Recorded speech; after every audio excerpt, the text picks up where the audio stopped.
All right, so number 46 here on your assignment, proving identities, pre-calculus 30, section 6.3 in the pre-calculus 12 textbook.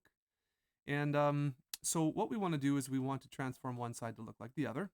And this clearly is the more complicated side. So I would definitely start with this side. There's just more to do. Okay, tan can be written in terms of sine and cos, as you see right here, right? 1 plus sine. You really could multiply by 1 minus sine to get a difference of squares if you wanted to. But let's just see what happens when we perform the indicated operation. That's always a good tip. So I'm going to start this over here. So tan theta. Well, whoops. In order to perform the indicated operation, we get a common denominator, right? Now tan theta is sine over cos. So you could transform that first, which maybe I'll do that. So sine theta over cos theta plus cos theta over 1 plus sine theta. Okay. Now, it's tempting, but do not do this. Okay, you cannot do that. You can't divide out terms across an addition or or subtraction sign. They have to be factors. It has to be a multiplication in order for you to do that. So we can't quite do that. But what we'll do now is we'll think about how I can get a common denominator here, which you can go 1 plus sine theta, 1 plus sine theta, and you can go over here, multiply by cos theta, and there's cos theta, okay, top and bottom. So if we did that, I'll switch colors here now. What do we have on the top? Well, I have sine theta plus sine squared theta when I multiply these out, okay? And over here, I have plus cos squared theta. Okay, and on the bottom, I don't know if I'm going to multiply these out or not. We'll see. Let's keep them as factors for now. It's okay to keep things as factors. Actually, you don't have to multiply things out all the time because, again, you might be able to divide out common factors or, whatever. Okay, so make sure I've got that correct here. Denominator, cos squared, sine. Okay. All right. So I don't know if you see this. I don't know if you see it. But look at this. Sine squared plus cos squared. Hopefully you're noticing this right here. Okay? When we have cos squared plus sine squared in any order, that equals 1. All right, that equals 1. So I'm going to change back to blue now. And this is actually sine theta plus 1. Okay? And over here I have 1 plus sine theta times cos theta. All right. All right, well, now what you should be noticing is that if you group these two together, we now have a common factor on the top and bottom. Remember, sine plus 1 is the exact same as 1 plus sine. When you're adding, the order doesn't matter. All right? So look at this. That's a factor. That's a factor. What am I left with? 1 over cos theta, which is secant theta. And you have exactly what you're looking for there. Okay? All right, so that's one way of doing it. What I'm going to do is I'm just going to do something really fancy. Watch this. Oh, the powers of the digital world. Love it. Just going to make that a little bit smaller, and I'm going to just do a little bit of a different method over here. I'm going to change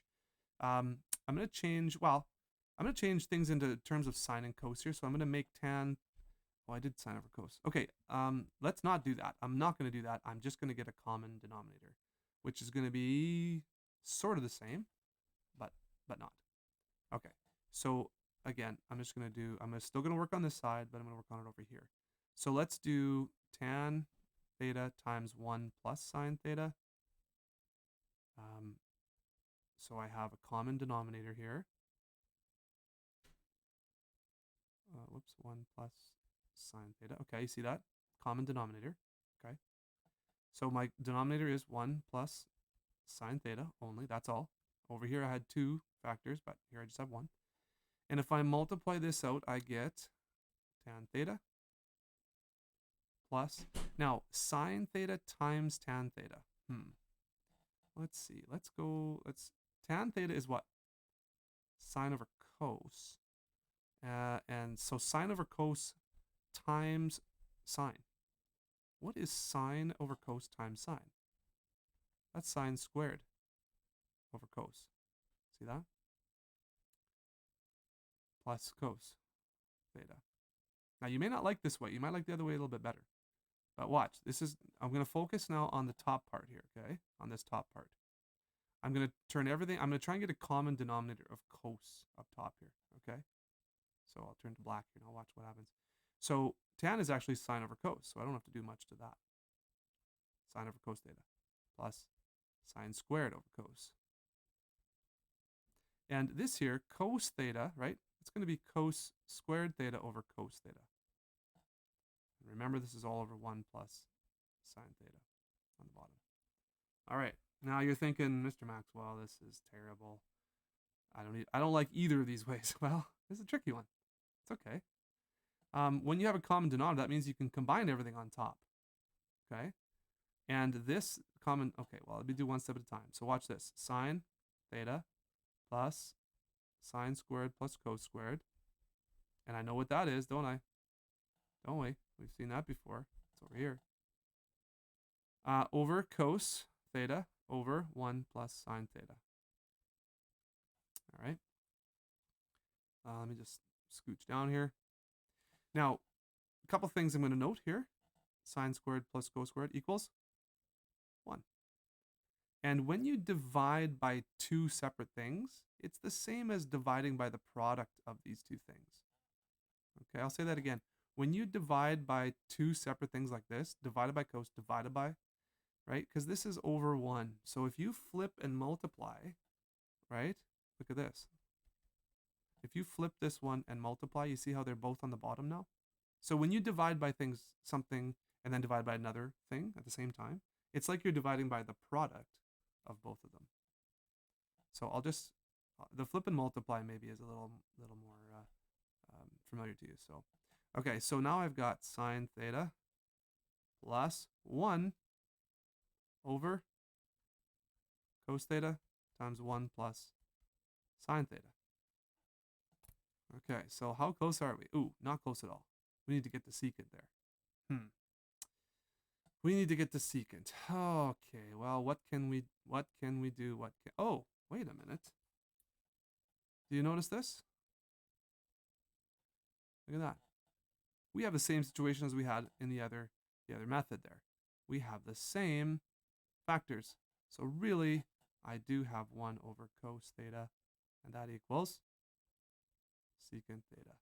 So there's option number 2. I did two sort of different ways there. I guess the reason why I showed you that is because if you get started on a little different foot, it doesn't necessarily mean that you're going to get it wrong, okay, or you're going to run into trouble. So that's 2 different ways of doing that one.